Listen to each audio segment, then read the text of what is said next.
All right. And so we, of course, have folks from the Ponce River Watershed Association on the call. Where we were able to research um, about the program is that it's really the closest analog to the Charles River Collaborative. It has 13 towns plus the Metropolitan Area Planning Council um, as part of the Stormwater Partnership. And the partnership is led by the Neponset River Watershed Association. Um, the partnership has built shared model bylaws and regulations, and which are available through the EPA New England Stormwater Tool Library. Um, and so the idea here for these bylaws and regulations is that individual municipalities don't have to recreate the same legal um, frameworks independently. They can draw on sort of the collective wisdom here, and if they're part of this network that has similar requirements, they can sort of tap into that collective database of knowledge. The partnership also runs a retrofit program with projects planned in Milton, Stoughton, and Dedham. And the program is focused on parking lots and roadways with funding provided by grants from Mass DEP and EPA. And then last but not least, I believe that they're evaluating a regional database to track maintenance compliance, which is kind of exciting. Um, so there's a lot of sort of overlap with what Charles River Watershed Association may be contemplating here. So the applicability we thought relates to the templates for bylaws, regulations, and checklists that's created by this regional coordinating entity to allow for economies of scale. And then coordinating retrofits in the region. So that's both starting with identifying, then funding, and then managing the actual BMP installations. Um, I think that's it, unless anyone has any questions or wants to add to what I've been speaking about.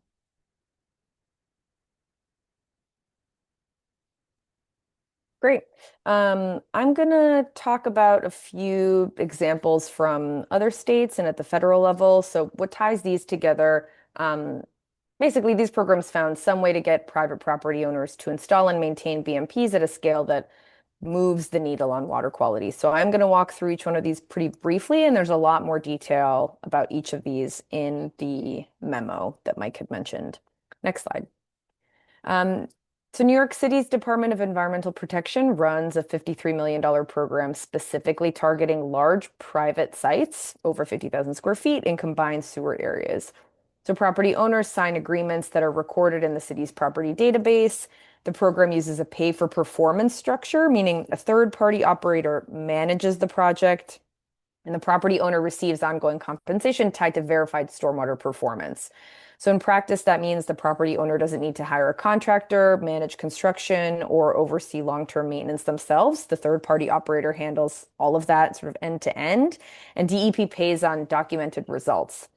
So that structure is particularly valuable for engaging property owners who are receptive to the environmental and financial benefits of BMPs, but don't necessarily have internal capacity to manage a stormwater project. I will say the 5-year agreement term is shorter than the life of most BMPs, which is a program limitation, but the core structure, a recorded agreement, third-party delivery, performance-linked payments, I think transfers well at the watershed scale, especially if there's an entity that plays like the coordinating role that DEP plays in New York. Next slide. Long Creek is another example that shows the benefits of a regional coordinating entity. It's a quasi-municipal nonprofit that's operated across 4 municipalities in the Portland metro area for nearly 20 years, funded by fees on impervious area within the watershed. I think one of the barriers to replicating it in Massachusetts is that Long Creek required state enabling legislation, but the transferable lesson is the private BMP incentive program, which pools fee revenue and redistributes it as grants to private landowners. So about 100,000 was awarded in the last fiscal year. The ownership transfer mechanism is also notable. So when a property sells, the buyer receives a notice of termination that assigns the landowner agreement directly to them. So this might be a relatively simple and effective solution to the succession problem that we sort of keep running into in Massachusetts. The next slide, King County has been running a stormwater utility fee discount program for many years, so residential property owners can receive up to 50% reduction in their stormwater management fee. Commercial and industrial properties can get up to 90% through stackable credits across multiple qualifying BMP categories. And the key design principle is that fee reduction eligibility is explicitly tied to the property owner maintaining the BMP. So the moment the county assumes maintenance responsibility, the discount goes away. And that directly links financial incentive to private maintenance obligation, which I think is a critical alignment piece. And there's also a separate retrofit grant program available on top of the credits. So this could serve as a great reference for designing a stormwater credit program in the watershed. Next slide. Prince George's County runs two parallel programs. So the first is a large 30-year, $100 million community-based public-private partnership where a private partner funds about 40% of project costs up front and assumes long-term maintenance and responsibility. The prerequisite for that model is obviously a dedicated stormwater utility fee, which provides the county with the revenue stream to make multi-year performance payments. And then the second is a set of community grant and rebate programs administered through a cooperative agreement with the Chesapeake Bay Trust, which very helpfully separates program administration from municipal enforcement. And just the cautionary note here is their 2024 Stormwater Pond Task Force documented a number of systemic maintenance failures on HOA maintained ponds.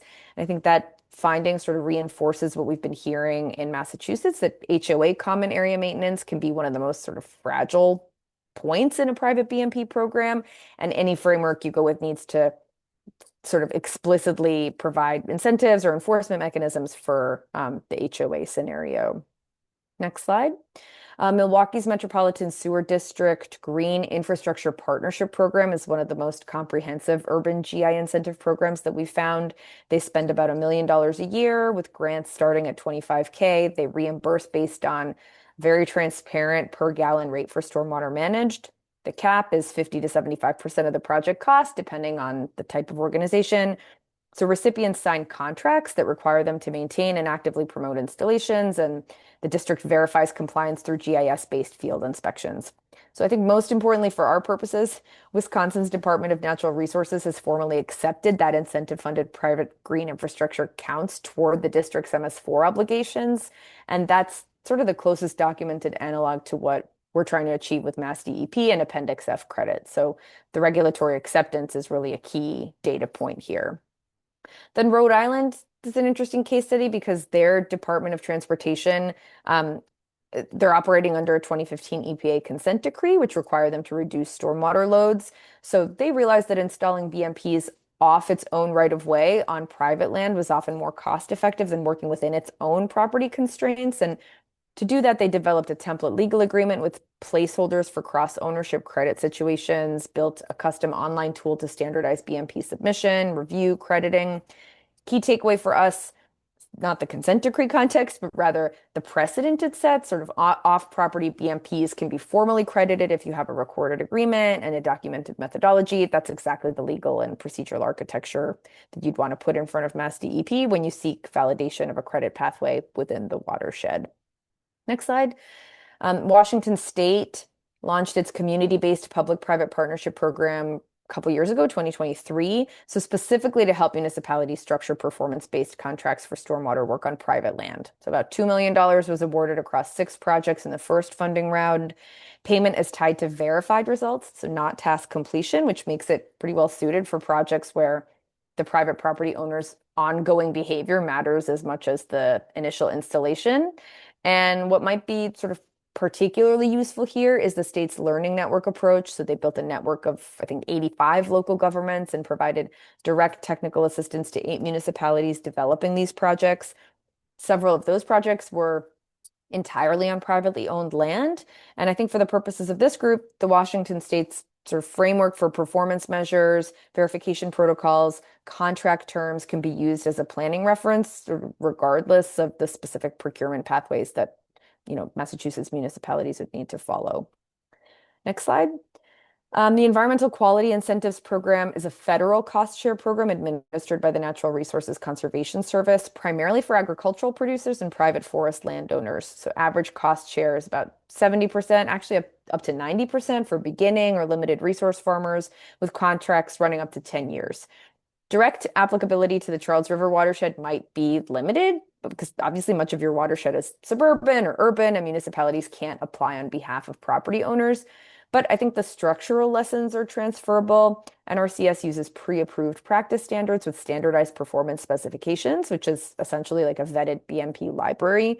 They use graduated cost share rates that prioritize higher impact practices, and their multi-year contracts have defined exit provisions that address some of the open-ended agreement concerns we hear from municipalities. So for the handful of watershed communities in the Charles River watershed that do have agricultural land, this program might be a useful starting point. Um, Next slide. So I want to just shift to three programs that are not stormwater programs, but have some legal or procurement architecture that could be directly applicable to what you all are trying to establish. And yeah, we can just go to the next slide. So Solarize is a concluded Massachusetts Clean Energy Center program that might be the best in-state model we found for solving the municipal procurement burden problem. So Mass CEC ran a single competitive RFP that satisfied Chapter 30B. It pre-qualified a set of vendors, and the municipalities could opt into those pre-qualified contracts without running their own independent procurements. So that achieved about a 15% group pricing discount across participating property owners. The stormwater analog is pretty straightforward. A single entity runs the competitive process, pre-qualifies contractors and agreement templates, and member municipalities opt in. Next slide. Land trusts obviously have been executing recorded easements on private land in Massachusetts for many years, and the legal infrastructure is robust. The model conservation restriction maintained by the Division of Conservation Services is the most tested sort of state-reviewed instrument template available. What land trusts do before recording an easement is prepare a baseline documentation report, and that's a thorough documented description of the property condition at the time the easement is executed. I think that baseline is what makes the easement enforceable against future owners because you have a clear record of what there was when the obligation was created. So for stormwater, that baseline documentation is also what supports an Appendix F credit claim. So the third-party easement holder model is, I think, worth noting because rather than each municipality holding its own easements, a centralized entity or regional land trust could hold them on behalf of member municipalities, which obviously dramatically reduces per municipality legal burden and centralizes long-term monitoring. Next slide. Massachusetts DOT operates a large portfolio of recorded drainage easements prepared under Massachusetts General Law, Chapter 83, Section 1, which is the same statutory authority municipalities rely on for stormwater purposes and authorizes municipalities to lay and maintain drains and sewers across private land, including acquiring the necessary easements to do so. We weren't actually able to identify like a single published template, so I believe DOT prepares instruments project by project, and they're recorded at county registries of deeds. So a municipality's attorney can pull a Mass DOT drainage easement, adapt the language to stormwater BMP context, and have a legally sound starting point without needing to draft something from scratch. So next slide, how do all these tools sort of map to the different property types you're working with? So this table here organizes 5 property types by municipal leverage and Appendix F priority. I just want to briefly define these 2 dimensions. So municipal leverage is how much direct legal or regulatory authority a municipality has over that property type. And Appendix F priority reflects how much phosphorus reduction potential that property type represents relative to the administrative investment required to engage it. So next slide. New development is the highest leverage scenario in this framework because, as many of you mentioned on our first call, permitting is a key moment where a municipality can compel both BMP installation and a recorded legal instrument as conditions of approval. But very often, once the certificate of occupancy is issued, that leverage is gone. So the most common challenge seems to be that the permit conditions require BMPs and O&M plans, but don't explicitly require a recorded easement or deed restriction. So a development condition binds the original developer, but it doesn't run with the land. So a future buyer has no obligation. So I think the required sequence might actually need to be like a development condition that compels a recorded deed restriction or easement combined with CO conditioning, meaning the building official confirms that the recording has actually happened at the registry before the certificate of occupancy is issued. Next slide. Existing commercial properties are a different challenge. So once a commercial building is in place and not undergoing redevelopment, a municipality generally has very little direct regulatory leverage. So the tools that are available here are incentive-based. The three primary ones are stormwater utility fee credits, cost share or grant pass-through in exchange for a recorded easement, and performance agreements tied to verified phosphorus reduction. There's actually a near-term opportunity here that was brought up during our last call, which is post-COVID underutilization of commercial parking areas. So property owners with large areas of idle impervious service, so parking lots that are not being fully used, might be more receptive to BMP installation, particularly if it's at least partially municipally funded and the permitting pathway is simplified. I think for commercial properties, program design really benefits from simplicity. Standardized BMP types with pre-calculated credits, pre-vetted contractors, agreement templates that don't require custom legal negotiation for every project, I think are really critical to consider for this property type. Next slide. Institutional properties, the universities, hospitals, school campuses, large nonprofits are in many ways sort of the most promising target for a new partnership program. They often have longer planning horizons than commercial property owners. Many have explicit sustainability commitments that create genuine mission alignment, and they have professional property management staff who can generally execute and oversee a BMP program over time. The scale advantage is significant. A single institutional campus agreement can produce more phosphorus reduction than dozens of smaller commercial or residential agreements. And the pay for performance model works particularly well here because many institutions, again, have sustainability goals, but limited internal capacity to manage construction projects. So maybe having a third party manage the project while the institution receives compensation could be an attractive arrangement. Municipalities can also support institutions on state or federal grant applications for BMP installation by providing letters of support, providing data, or providing application review. So in exchange for that municipal support, the institution signs a recorded maintenance agreement committing to operate and maintain the BMP for a defined period. Next slide. We've talked about HOAs and condo associations, and a common challenge here is board turnover that can really like erode institutional memory. So an HOA board that wasn't in place when a stormwater agreement was signed might not even know the obligation exists, let alone how to fulfill it. So the framework for this property type needs a few sort of specific elements. It needs recorded easement or deed restriction that binds all future boards, plain language O&M plan attached as an exhibit to the agreement, and a municipal right of entry and cost recovery provision so the municipality can step in if the association fails to perform. And also like a formal notification requirement triggered at board transition. It's also worth confirming that your stormwater bylaws explicitly address HOA held common areas, not just individually owned parcels, because some local bylaws have this gap. Next slide, I think, is general residential, probably the most challenging property type in this framework. Small lot sizes mean, modest phosphorus reduction per agreement. Easements on residential land carry some significant political sensitivity. And the aggregate footprint, while obviously quite large, requires a volume of individual engagements that most municipal programs just don't have the staff or capacity to manage. I think the most scalable tool here could be a stormwater utility fee credit structured so homeowners can self-certify qualifying BMPs, rain gardens, permeable pavers, rain barrels without triggering a municipal site inspection for every small installation.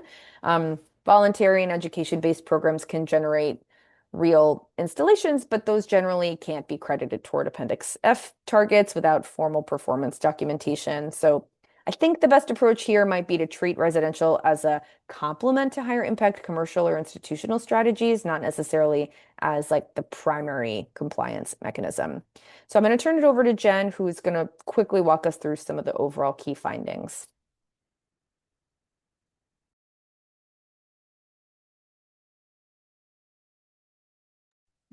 Oh boy, sorry for the scrolling here. I was trying to get off mute.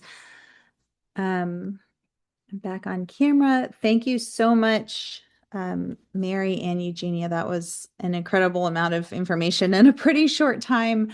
I think we heard all of these over the last 30 or 45 minutes. So I think in favor of a little bit of discussion, I'm not going to run through these again. These are the kind of the key findings and takeaways from the many case studies, stormwater and otherwise, Massachusetts and otherwise. These are all again highlighted in the memo, which we will be able to share with the group pretty shortly. Instead, I think I'm going to jump over to just discussion and next steps.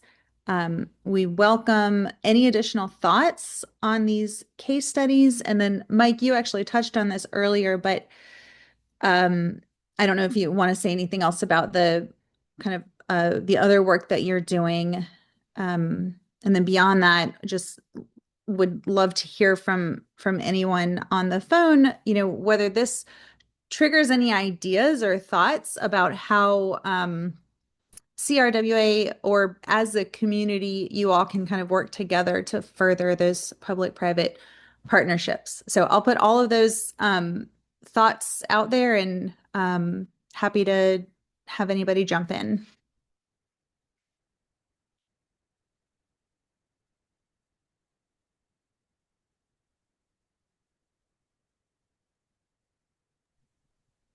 Just maybe in the interest of time, because I have to bounce off the call at 2, but I was just wondering, you guys are putting together like a memo that summarizes some of that. I think some of those non-state models are going to be pretty helpful. Good. Yeah. Is that the plan? Like a memorandum? Oh, sorry. I didn't realize that was a question. Yes. It's actually a very long report headed your way with a good number of appendices with all of the detail and some reference material. Yep. Yeah, I think those will be great. That'll be helpful for everybody. No, thank you. Awesome. Thank you. And just quickly to build off of Zach's question, in the memo, will there be some ideas or kind of like concrete bite-sized next steps on ways that we as Charles River communities can move towards some of these out-of-state models that we think work really well? But we're kind of in that place of like, we see something we like. How do we start moving in that direction? Curious if you guys have anything on that. Yeah, for sure. So obviously, we've kind of pulled out the relevant and actionable things, I think, from all of these examples. Eugenia, I wonder if you can address the bite size part of that comment, and kind of talk about translating this to the next step. And I'll say while you're thinking, this is meant to be kind of a resource for you all. It is not exactly an implementation plan, but I think there's plenty to glean from it to kind of incrementally move forward. Do you want to add anything? Sorry, yes. No, sorry, I was just talking on mute. Yes, we do, the way the report is structured or the way the memo is structured is it has a very robust appendix with a lot of the details. So again, because it's not an implementation strategy, it's got a lot of details and we're not exactly sure which components you will find the most useful, but there is a section on key findings and recommendations that I hope will sort of offer more of the kind of high level, like summarizing and more kind of bite size. Like if you think this is useful, then this would kind of be a next step. So yes, that is included in the memo. And then I also wanted to add just from CRWA, this is a topic that we're definitely interested in continuing to explore. So while I feel like we've generated a lot of really helpful like resources to this, like this is definitely going to be sort of an ongoing discussion, and we're going to look at like continuing this program and really like building on what we found here.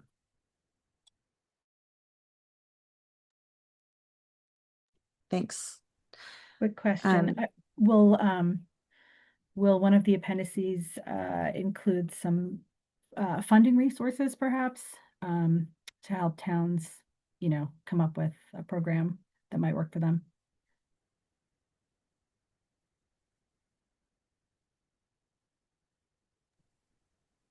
The mute button's really elusive today. We don't exactly have that. I think there are, of course, references to broader programs that provide some funding. I think Eugenia ran through a couple of them. If you're interested in talking stormwater utility kind of implementation, that is something, you know, we'd be happy to talk with you offline, or if you're looking for sort of grant opportunities, that might be something that CRWA can take on as a way to sort of leverage their status as regional kind of partner and resource to help facilitate information sharing and that sort of thing. Yeah, we would sort of be acting as CRWA in our region, so that's why I was wondering if there were resources that we could use to help our towns. Oh, I see. Pursue some of Sorry, these. Definitely stormwater utilities is something we're talking to everybody about. You know, but it's got its political, you know, issues and barriers. Yeah, for sure. Yeah, sounds good. Okay, Mike, I think I'm going to turn it back to you since we're a little bit over time to close this out. Okay. Yeah, I know a handful of folks have already dropped and we're running a little bit over, so I'll try to keep this brief. I just wanted to say thank you everyone for joining. I really appreciate you all taking the time and discussing this. And I really hope that you enjoyed the presentation and the memo that'll be shared shortly. And also thank you to the folks from Raftelis. This is a really wonderful presentation. Really appreciate all the hard work that went into this. Yeah, just want to say thank you to everyone. We'll definitely have continuing discussions around this topic. But for now, you know, we're happy to share this presentation and all the resources that we discussed. And I know time is short, but Mary, if there's anything more about the Neponset Stormwater Partnership you'd like to talk about, please feel free to reach out to me. Great. Thank you so much, Carrie. Sure. All right. Thank you, everyone. Thanks a lot. Thank you, everyone. Bye. Bye.